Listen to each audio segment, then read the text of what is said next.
Assalamualaikum warahmatullahi wabarakatuh. Alhamdulillah Rabbil Alamin. Wassalatu wassalamu ala khatamin nabiyyin Nabiyyina Muhammadin wa ala alihi wa sahbihi ajma'in, amma ba'd.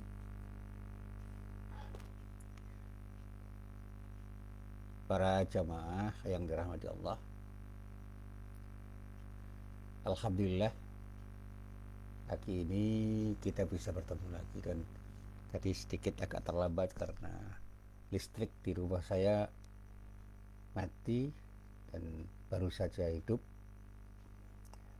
Dan Alhamdulillah pada pagi hari ini Allah masih berkenan memberikan kesempatan pada kita untuk bertemu. Mudah-mudahan pertemuan ini, sekali lagi kita berdoa, benar-benar mendapatkan ridho dari Allah Subhanahu wa Ta'ala. Amin. Para jamaah yang dirahmati Allah, pagi ini saya tidak akan menjawab pertanyaan dari para jamaah, tetapi mudah-mudahan apa yang saya sampaikan ini bisa menjawab pertanyaan-pertanyaan yang selama ini disampaikan oleh para jamaah pada diri saya. Ada sebuah ayat yang saya coba untuk saya renungkan, yaitu ayat yang terdapat di dalam surah Al-Anbiya, tepatnya pada ayat 37. Di dalam ayat itu Allah berfirman, A'udzu billahi minasyaitonir rajim. Khuliqal insanu min ajal. Sa'urikum ayati fala tasta'jilun. Manusia itu telah dijadikan punya tabiat tergesa-gesa. Kelak akan aku perlihatkan kepadamu tanda-tanda azabku. Maka janganlah kamu minta kepadaku untuk mendatangkannya dengan segera. Saya masih ingat satu pengajian yang disampaikan oleh guru saya. Tentang ayat ini, beliau menyatakan begini. Menungso kuwi duwe kepinginan, duwe tabiat, duwe kesenengan. Opo-opo kepingin kelakon sak cepet-cepete. Dalam bahasa Jawa dikatakan begitu. Yang kira-kira kalau diartikan sama dengan apa yang ada di dalam ayat ini.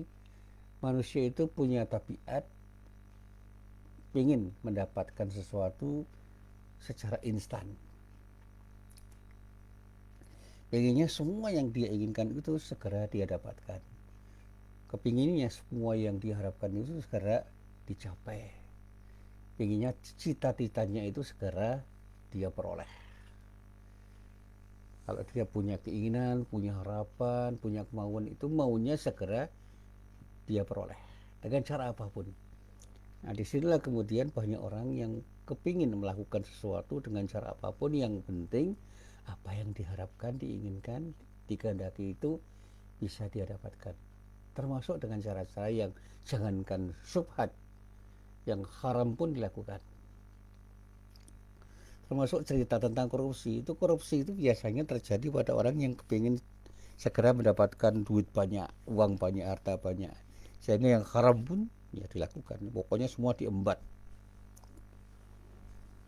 Ada orang yang ingin mendapatkan jabatan, karena kepinginannya yang luar biasa, apapun dilakukan, termasuk dengan cara menyuap yang disebut dengan money politics. Ada orang yang ingin mendapatkan cintanya dari seorang, kemudian karena saking pinginnya dia pergi ke dukun, minta tolong mbah dukun, orang pinter, siapapun yang diharapkan bisa memberi bantuan untuk mendapatkan sesuatu yang dicintainya. Maka muncullah dunia perdukunan yang luar biasa, karena banyak orang yang butuh. Tumbuh tutup artinya apa? Di mana ada kebutuhan, ya disitulah kemudian penawaran itu ada.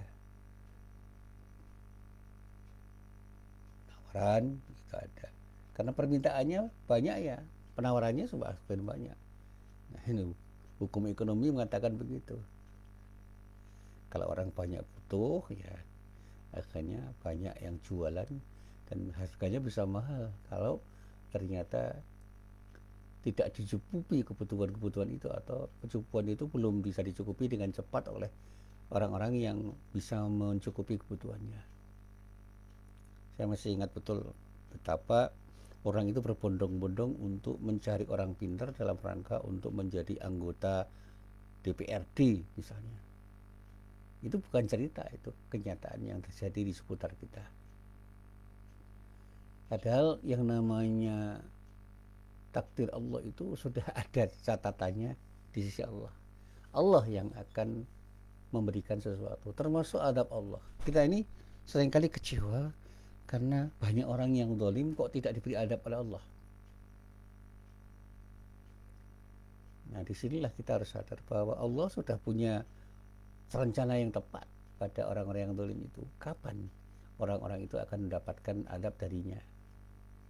Mungkin saat ini sedang ditunda atau dibiarkan orang itu semakin merajalela melakukan tindakan yang zalim. Pada saatnya ada waktu yang memang sudah ditentukan Allah untuk segera diberikan adab itu. Mungkin di dunia dan mungkin di akhirat. Maka Allah nyatakan fala tasta'jilun. Janganlah kamu minta kepadaku untuk mendatangkannya dengan segera.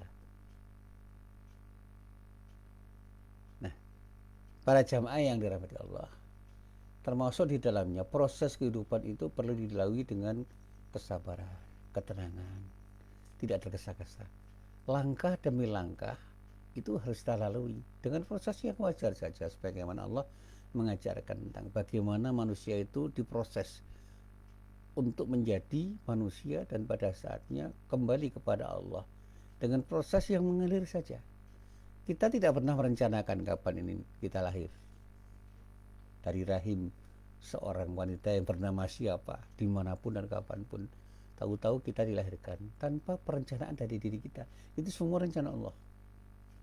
Lalu proses kehidupan kita itu juga kadang-kadang tidak sesuai dengan rencana kita, mengalir begitu rupa, dan kadang-kadang kita kecewa dengan apa yang terjadi karena apa yang terjadi itu tidak sesuai dengan apa yang kita harapkan.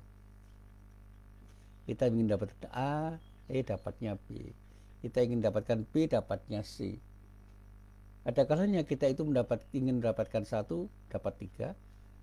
Sebaliknya, ingin dapat 3, dapatnya 1 atau bahkan 0. Tidak mendapatkan apa-apa. Itulah yang namanya ketentuan Allah. Ada masanya Allah itu akan memberikan sesuatu. Yang penting manusia itu tahu bahwa dia itu wajib berusaha. Ada kewajiban dirinya untuk berusaha. Dan manusia akan mendapatkan haknya ketika Allah betul-betul melihat orang itu memang pantas diberi oleh Allah berdasarkan apa yang diharapkannya dari Allah. Tetapi manusia tidak bisa menentukan apa yang akan terjadi. Bahkan saya sering bergurau itu ketika saya berjumpa dengan seorang dokter. Apa ada dokter yang bisa menjamin kesembuhan pasien? Dokter itu mengatakan, ya nggak mungkin Pak Musin. Dokter itu hanya berikhtiar, selanjutnya berdoa kepada Allah. Semua kita serahkan pada Allah. Dokter itu hanya punya kemampuan untuk berusaha sekuat kemampuan dia, termasuk dengan ilmunya dan keterampilannya. Kesembuhan itu dari Allah. Bahkan salah seorang teman saya, seorang ahli farmasi itu mengatakan obat hebat apapun itu tidak akan bisa menjamin kesembuhan pasien ketika obat itu diminum atau dikonsumsi oleh pasien dengan dosis standar yang sudah ditetapkan oleh dokter sekalipun. Jadi jangan pernah percaya obat itu adalah sesuatu yang menjamin orang itu sehat. Dan jangan pernah percaya 100% bahwa dokter itu akan bisa memberikan kesembuhan, jaminan kesembuhan pada pasien. Dokter itu hanya berusaha. Orang-orang yang ahli dalam dunia pengobatan itu membuat obat juga untuk memberi sesuatu dengan upayanya yang sebatas itulah dia akan bisa melakukannya. Selebihnya diserahkan kepada Allah dengan sikap tawakal. Jadi yang terpenting dari yang penting di dalam hidup ini adalah berikhtiar. Ikhtiar itu adalah ikhtiar yang sifatnya fisik, seperti ketika kita berikhtiar untuk melakukan sesuatu dengan kemampuan fisik kita, tetapi ada ikhtiar batiniah, antara lain yang kita sebut dengan zikir dan doa. Ingatlah selalu pada Allah, maka kamu akan tenang, dan doalah kepada Allah. Insya Allah Allah akan berikan sesuatu yang terbaik menurut Allah, bukan menurut kita. Jadi apa yang terbaik menurut Allah belum tentu baik menurut kita, apa yang terbaik menurut kita belum tentu baik menurut Allah. Sudahlah, serahkan semuanya pada Allah. Inilah sikap tawakal yang seharusnya ada pada diri kita, karena apa? Kita itu ada dalam genggaman kekuasaan Allah. Jadi janganlah kami ini kalau saya sampaikan kepada diri teman-teman, jangan sampai kita ini, saya dan Anda semua itu punya keinginan untuk mempercepat sesuatu dengan berdoa kepada Allah, ya Allah cepatkanlah. Ya terserah Allah. Jadi proses yang sering saya sampaikan bahwa sabar itu adalah sesuatu yang bisa membuat kita itu tenang di dalam berproses. Karena apa? Kita tahu kapan Allah akan memberikan sesuatu yang terbaik pada diri kita. Jadi bersabarlah, karena semua ada masanya, ada waktunya. Itu seperti yang dulu pernah saya sampaikan, pelajaran tentang bagaimana proses metamorfosis kupu-kupu itu. Dari ulat beralih rupa menjadi kepompong, dari kepompong kemudian menjadi kupu-kupu. Bersabarlah untuk menjadi kupu-kupu, dan ketika kita menjadi ulat, pada saatnya kita harus menjadi kepompong dulu, dan pada saatnya akan menjadi kupu-kupu. Nah, para jamaah yang dirahmati Allah, saya pernah membaca sebuah hadis yang isinya begini. Ini saya simpulkan saja, hadisnya panjang. Rasulullah itu pernah bersabda dengan sabdanya, sesungguhnya setiap orang itu dikumpulkan oleh Allah dengan proses penciptaannya di perut ibunya sebagai setetes mani selama 40 hari, kemudian berubah menjadi setetes darah selama 40 hari, kemudian menjadi segumpal daging selama 40 hari. Kemudian diutus kepadanya seorang malaikat, lalu ditiupkan padanya ruh, dan seterusnya. Ini proses kehidupan sampai manusia lahir. Bagaimana proses pertemuan antara sperma dan ovum dengan proses yang natural atau proses yang kemudian direkayasa dengan inseminasi buatan atau bayi tabung dan sebagainya.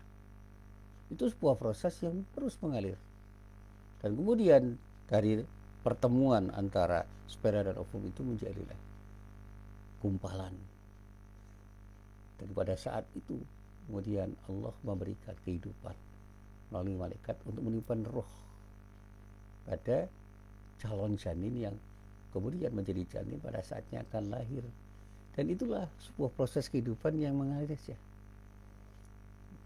Hadis ini adalah hadis yang diriwayatkan oleh Imam Bukhari dan Imam Muslim.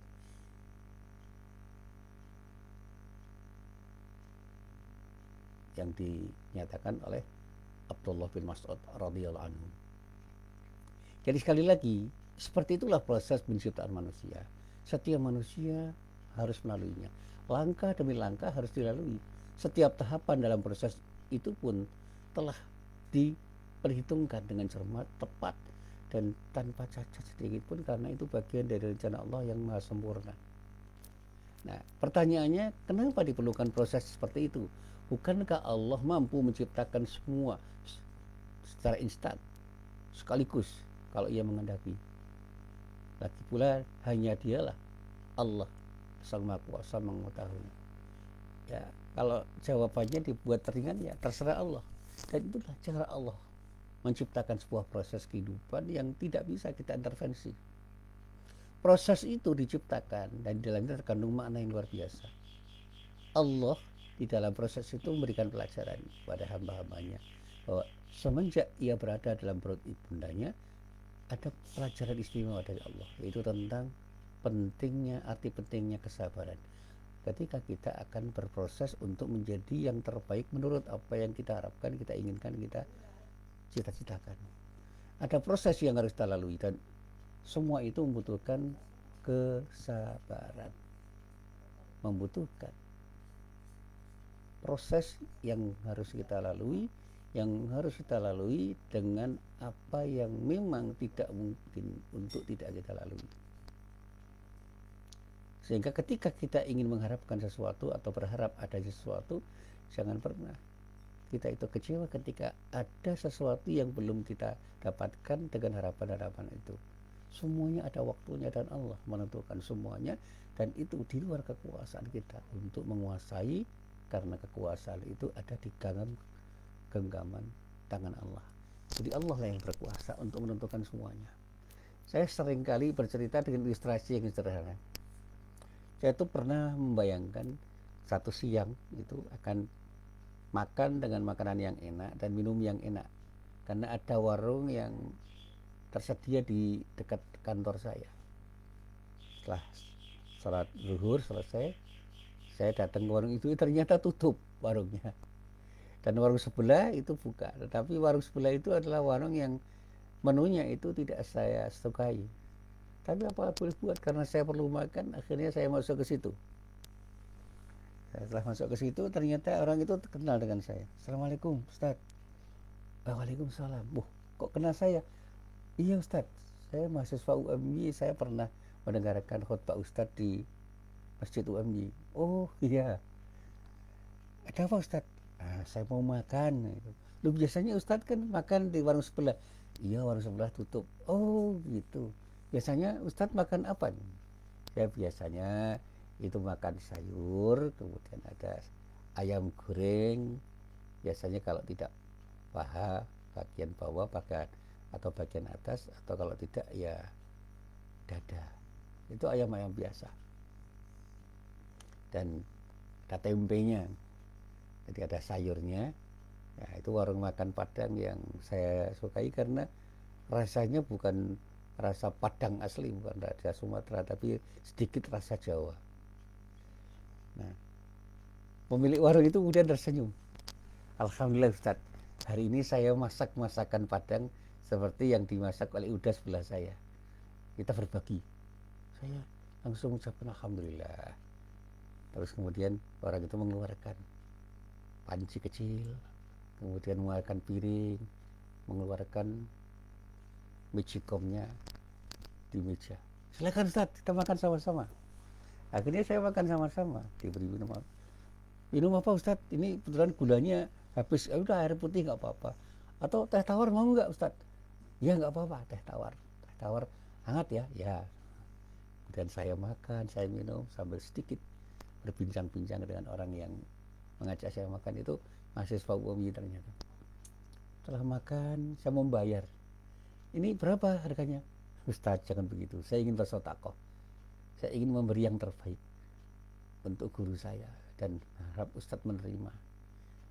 Dan kalau Ustadz perlu, saya bungkuskan untuk dibawa ke rumah. Oh tidak, saya harus membayar, saya beli. Enggak, Ustadz boleh membayar, tapi jangan sama saya. Saya ingin rasa takwa. Kalau Ustadz punya uang, berikan kepada orang yang memerlukan. Alhamdulillah. Ada sesuatu yang saya harapkan di warung sebelah tidak saya peroleh. Ada sesuatu yang sama kali tidak saya harapkan didapatkan. Saya dapatkan. Dan itu rezeki dari Allah. Saya pulang dengan hati senang, hati lapang. Dan saya ingat pesan dari penjual itu. Kalau saya punya uang, berikan kepada yang lebih berhak. Lalu saya ingat ada tetangga saya itu yang beberapa hari yang lalu ingin masak sesuatu untuk dijual. Saya lalu ingat, oh ya, saya nadarkan kalau sampai di rumah saya akan berikan kepada tetangga saya itu. Ya tidak banyak, saya berikan. Alhamdulillah tetangga saya senangnya bukan main.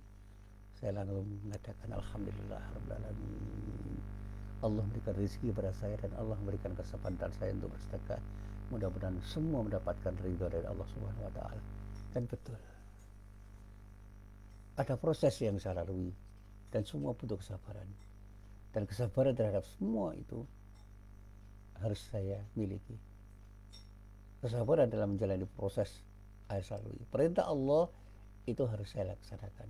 Larangan Allah harus saya tinggalkan. Musibah apapun harus saya hadapi dengan kesabaran.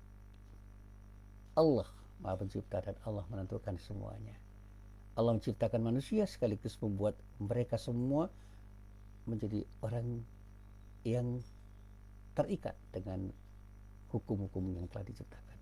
Allah menghendaki manusia untuk menjalani proses dan bagaimana menjalani tahapan-tahapan untuk setahap demi setahap melakukan tindakan dalam rangka untuk meraih sesuatu yang diharapkannya dengan bersabar. Dan saya katakan, kalau bukan karena kesabaran, karena ketabahan, karena keteguhan hati, tentulah saya tidak bisa mendapatkan sesuatu seperti yang sekarang ini saya dapatkan. Saya pernah membaca tentang cerita Hajar, istri Nabi Ibrahim. Hajar itu pernah mendapatkan sesuatu yang luar biasa. Itu bagaimana dia harus mondar-mandir pulang pergi antara dua bukit kecil, Sofa dan Marwah, sebanyak 7 kali demi mendapatkan setetes air untuk putranya yang bernama Ismail. Dan itu semua dilakukan dengan sabar, karena pada waktu itu nggak ada air. Tetapi kesabaran itulah yang membuat dirinya mendapatkan sesuatu, karena Allah mengabulkan doanya. Meskipun mungkin tidak terucap secara lisan, tapi Allah tahu apa yang diperlukan oleh Hajar dan Ismail, dan Allah memberikan Zam-Zam yang sampai hari ini bisa diminum oleh siapapun. Nah, contoh kesabaran itu juga pernah saya baca dari kisah mengenai Nabi Yusuf alaihissalam, yang waktu itu dibuang ke sumur oleh saudara-saudaranya, terpisah dari ayah kandungnya, dan bahkan dipenjara sebagai tahanan karena sesuatu yang dia merasa tidak bersalah, tetapi penguasa waktu itu mengatakan pokoknya kamu bersalah. Hingga pada akhirnya ia menjadi seorang yang hebat, seorang pejabat yang disegani, dihormati oleh penduduk Mesir. Nabi Yusuf itu melalui perjalanan yang amat panjang, dan semua itu membutuhkan kesabaran. Jadi kalau soal di penjara itu bukan hanya ulama, Nabi Yusuf pun di penjara kok. Kalau soal dizalimi, tidak hanya ulama yang dizalimi, Rasulullah Nabi Muhammad SAW pun dizalimi banyak orang, dan dia tidak pernah mengeluh. Dia lalui proses untuk menjadi yang terbaik itu selaras dengan apa yang harus dilalui, dengan penuh kesabaran.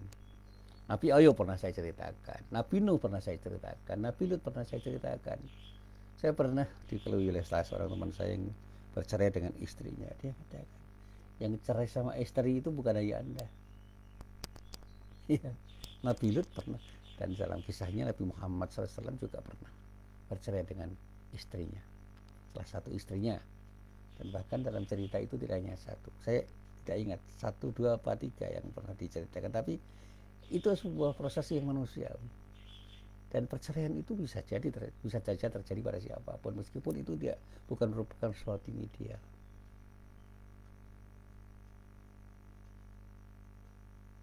Ada teman saya mengeluh karena anaknya bandel. Saya katakan, anak bandel itu bukan hanya anakmu saja, anaknya Nabi Nuh pun bandel. Iya, kan luar biasa. Ada seorang istri yang mengeluh karena suaminya tiba-tiba nggak mau sholat. Tidak hanya Anda yang punya pengalaman seperti itu. Istrinya Fir'aun itu wanita salihah, suaminya kurang ajar betul. Dan itulah ketentuan dari Allah. Dan akhirnya apakah happy ending? Tidak. Dia mendapatkan kendaliman dari Fir'aun. Tetapi Allah, insya Allah, Maha Pemurah, Allah Maha Pengampun. Asiyah istri Imran itu berhak surga, berhak mendapatkan surga dari Allah. Jadi kalau kita cerita tentang orang-orang soleh, sejak dari para rasul, para nabi sampai zaman sekarang, itu selalu ada proses yang harus dilalui untuk mendapatkan sesuatu. Diperlukan kesabaran. Rasulullah SAW itu yang pernah dicerca, dicela, dizalimi, dilempari batu hingga cedera pada kaki beliau. Bahkan diceritakan kedua kaki Rasulullah itu berdarah. Dan kezaliman itu dilakukan oleh Bani Thaqif ketika beliau hijrah ke Taif. Apakah dia itu mengeluh? Enggak ada keluh. Apakah dia dendam? Apalagi, bahkan dia mendoakan orang-orang Taif itu untuk mendapatkan hidayah dari Allah. Itulah proses yang harus kita lalui, langkah demi langkah, yang akan senantiasa berlanjut jika batas waktu yang telah ditentukan oleh Allah. Jadi jangan pernah kita itu berputus asa untuk berproses ketika kita ingin mendapatkan sesuatu. Saya seringkali belajar dari kehidupan sekitar saya. Seorang anak kecil yang sekarang sudah berjalan dan bahkan berlari-lari, dulu dia belum bisa apa-apa. Seorang anak kecil tidak lantas tiba-tiba bisa berjalan, ia harus merangkak terlebih dahulu. Ia pun tidak bisa dilakukan ketika bocah itu masih di bawah umur yang memang pada umurnya dia bisa merangkak. dan dia bisa berjalan saat memang pada waktunya dia itu berjalan. Saya punya cucu yang saya cermati itu. Sekarang umurnya sudah 2 tahun lebih sedikit. Wah, itu tidak hanya bisa berjalan, bisa teriak-teriak sambil berlari. Dan itu proses kehidupan yang saya cermati. Saat pertama seorang bayi itu bisa berjalan, tidak bisa dia langsung berlari. Kadang-kadang keseimbangannya sering hilang dan terjatuh. Butuh beberapa waktu lagi bagi seorang bocah untuk bisa benar-benar bisa berjalan seimbang. Itulah waktu yang telah ditentukan dan tidak bisa dielakkan dalam tahapan proses diri seorang manusia. Saya juga sering bercerita sama mahasiswa saya, sama murid-murid saya, sama saya. Saya menjadi saya seperti ini itu prosesnya panjang dan saya tidak pernah bisa membayangkan saya bisa mendapatkan nikmat yang sebegitu besar dari Allah Subhanahu wa taala. Saya tidak bisa membayangkan semua itu berjalan mengalir itu. Dan kadang-kadang tidak masuk akal. Tetapi tidak semuanya kemudian membuat saya heran. Karena itu adalah bagian dari cara Allah untuk memberikan yang terbaik bagi diri saya. Dan saya yakin, hakul yakin, bahwa inilah sesuatu yang terbaik dari Allah selaras dengan ikhtiar dan doa saya. Dan semua saya serahkan pada Allah. Saya tidak pernah sekalipun mengeluh bahwa saya telah mendapat sesuatu yang tidak tepat dari Allah. Allah itu selalu memberikan yang terbaik pada diri kita. Tinggal bagaimana kita bersikap. Syukuri semua yang ada, itu yang membuat kita puas. Rela untuk mendapatkan sesuatu, itulah sikap ridha yang menunjukkan bahwa kita ini dimanapun dan kapanpun harus selalu bersyukur.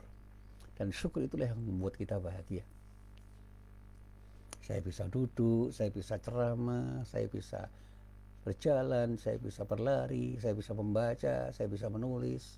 Itu adalah bagian dari nikmat Allah yang harus saya syukuri.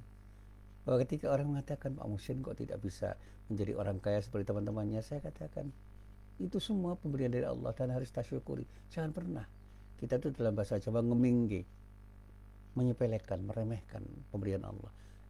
Pemberian Allah itu adalah pemberian yang terbaik untuk kita. Hari ini saya ditantang oleh teman-teman. Saya enggak Pak Muhsin mencarikan biaya tambahan untuk pembangunan SD Muhammadiyah Keraton. Saya katakan insya Allah. Kalau Allah sudah berkehendak, tidak ada yang tidak bisa. Semua tidak ada yang mustahil. Jam 10 malam saya kirim WA pada teman-teman saya. Alhamdulillah. Entah ini sudah berapa puluh teman saya yang mengirim kesanggupan dan sudah mengirimkan donasi atau bantuan berupa uang di rekening panitia pembangunan SD Muhammadiyah Keraton di Kabupaten Kulon. Semuanya saya lakukan aja tanpa beban. Orang boleh mengatakan iya, boleh mengatakan tidak. Saya cuma mengalirkan aja. Ini ada SD Muhammadiyah yang sedang dibangun belum jadi. Silahkan kalau memberikan donasi. Tidak juga nggak apa-apa. Saya tidak mendoakan apapun, tapi saya selalu mendoakan kepada teman-teman yang mau memberikan donasinya. Mudah-mudahan Allah menggantinya dengan ganti yang jauh lebih bermakna, jauh lebih berkualitas, jauh lebih baik daripada apa yang kau berikan dengan ikhlas karena Allah. Dan itu saya yakini dengan saya yakinnya hakal yakin. Apa yang kita berikan karena Allah akan dibalas oleh Allah dengan pemberian yang jauh lebih bermakna. Bukan hanya dalam bentuk materi, tetapi dalam bentuk yang bermacam-macam. Hakul yakin. Jadi jangan pernah tidak mau memberi. Berikan semuanya karena Allah. Insya Allah sedekah kita yang kita lakukan karena Allah itu akan mendapatkan ganti yang terbaik dari Allah Subhanahu wa taala. Semua saya share pada teman-teman saya melalui Facebook saya, melalui WA saya, dan insya Allah Allah akan beri yang terbaik. Saya tidak pernah menyayangkan mereka yang tidak mau memberi. Saya yakin dengan hakul yakin bahwa ada saat di mana kita memberi karena ada saat mereka butuh bantuan dari diri kita, dan semua harus kita lakukan karena Allah, karena kita itu mendapatkan pemberian dari Allah, kita kembalikan kepada Allah dengan cara yang terbaik, termasuk dengan cara bersedekah. Para jamaah yang dirahmati Allah, di dalam menjalani proses seringkali manusia itu ingin sekali mempercepat waktu yang dia inginkan untuk mendapatkannya. Contoh yang paling mudah, saat kita ini sakit, kita ingin segera sembuh dengan proses yang instan. Ada usaha yang harus dilalui untuk mendapatkan kesembuhan, dan ketika minum obat dari dokter pun itu ternyata ada syarat-syarat. Minumlah sekali sehari, 2 kali sehari, atau 3 kali sehari, dan itu tidak menjamin kita sembuh. Ada proses yang harus kita lalui.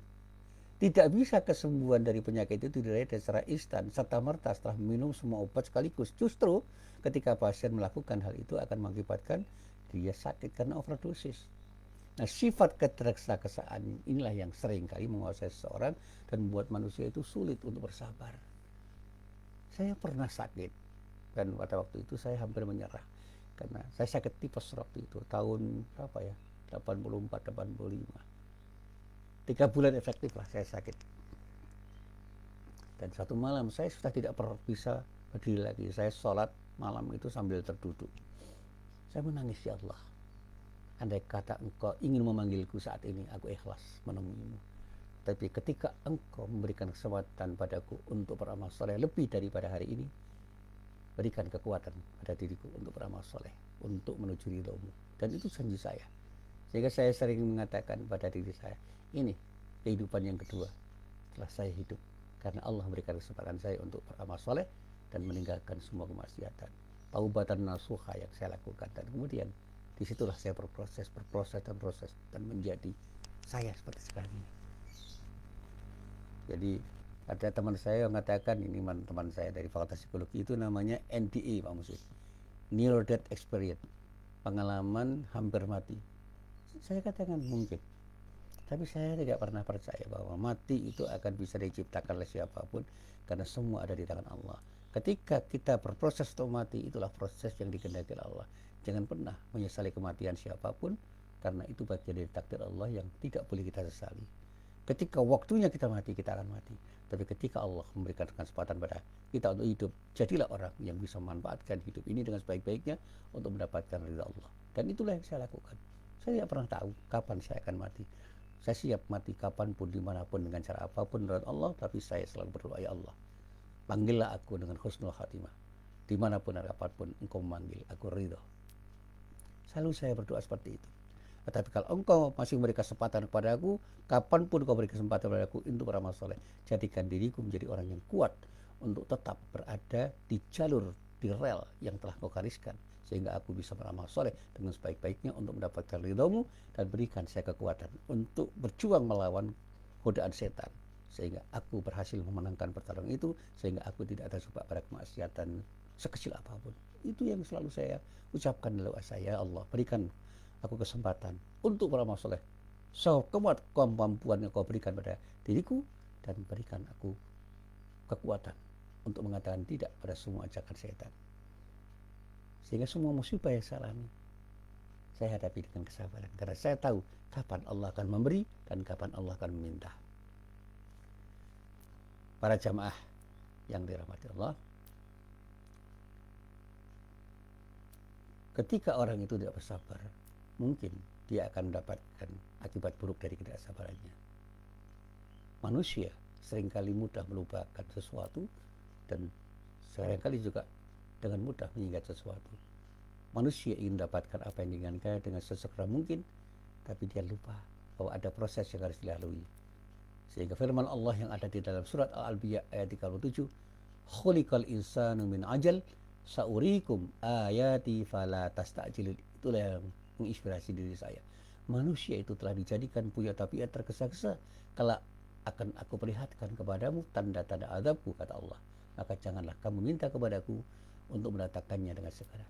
Sekali lagi, proses kehidupan perlu kita lalui dengan sabar, dengan tenang, langkah demi langkah harus kita lalui. Allah telah mengajarkan diri kita untuk bersabar, untuk berproses. Bersabarlah karena semua ada masanya. Seperti yang saya katakan tadi, belajarlah pada kupu-kupu.